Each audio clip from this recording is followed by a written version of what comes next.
VSന്റെ ഓർമ്മ പുതുക്കി രാഷ്ട്രീയ കേരളം ഒന്നാം ചരമദിനത്തിൽ സംസ്ഥാനത്തെങ്ങും വിപുലമായ പരിപാടികളാണ് സംഘടിപ്പിച്ചിട്ടുള്ളത്.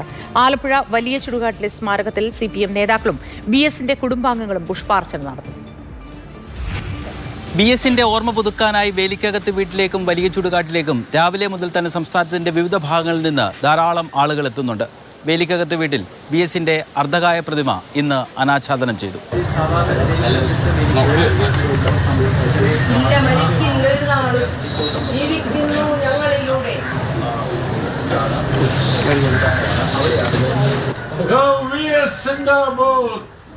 വലിയ ചുടുകാട്ടിൽ പുതിയതായി പണിത സ്മാരകത്തിൽ CPM സംസ്ഥാന സെക്രട്ടറി MV ഗോവിന്ദൻ ഉൾപ്പെടെയുള്ള നേതാക്കൾ പുഷ്പാർച്ചന നടത്തി.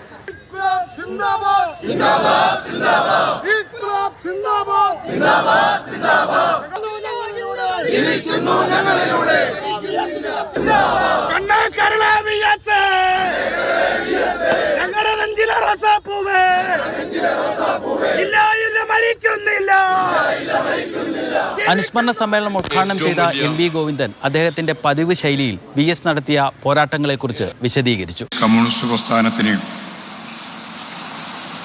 കേരളം നൽകിയ, ആലപ്പുഴ നൽകിയ ഏറ്റവും പ്രധാനപ്പെട്ട സംഭാവന എന്നത്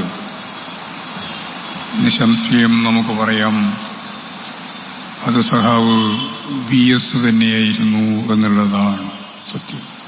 പുതിയ തലമുറയ്ക്ക് മനസ്സിലാകുന്ന രീതിയിൽ വിഷയങ്ങൾ അവതരിപ്പിക്കണമെന്നും VSന്റെ കാലത്ത് സമുദായ സംഘടനകൾ തലപൊക്കിയിരുന്നില്ലെന്നും കേന്ദ്ര കമ്മിറ്റി അംഗം തോമസ് ഐസക്. സാമുദായികമായി ഭിന്നിപ്പിച്ച് വർഗീയമായി ഏകോപിപ്പിക്കാനാണ് VSന്റെ കാലത്ത് നടന്നിട്ടില്ലല്ലോ.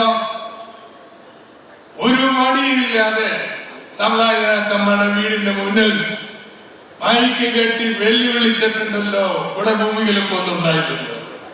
VS ഉണ്ടായിരുന്നെങ്കിൽ ഒറ്റുകാരെ വെറുതെ വിടില്ലായിരുന്നുവെന്ന് സജി ചെറിയാന്റെ ഒളിയമ്പ്. ആ VS ഇന്നുണ്ടായിരുന്നെങ്കിൽ വഞ്ചകന്മാരോട് എങ്ങനായിരിക്കും സമീപനം സ്വീകരിക്കുന്നെന്ന് ഞാൻ ആലോചിക്കുകയായിരുന്നു. ഞാൻ ഉറപ്പിച്ചു പറയുന്നു, ഈ പാർട്ടിയെ ഒറ്റുകൊടുക്കാൻ വേണ്ടി നിൽക്കുന്ന എല്ലാ വഞ്ചകന്മാരുടെ മുഖത്ത് നോക്കി ധിക്കാരത്തിന്റെ ഭാഷയിൽ സംസാരിക്കാൻ കഴിയുന്ന VSന്റെ അഭാവം ആലപ്പുഴയിലെ കേരളത്തിലെ പാർട്ടിക്കുന്നുണ്ട് എന്ന് പറയാതിരിക്കാൻ കഴിയില്ല. വൈകുന്നേരം വലിയ ചുടുകാട്ടിൽ നടക്കുന്ന പൊതുസമ്മേളനം പ്രതിപക്ഷ നേതാവ് പിണറായി വിജയൻ ഉദ്ഘാടനം ചെയ്യും. രഘുനാഥ് നാരായണൻ, മാതൃഭൂമി ന്യൂസ്, ആലപ്പുഴ.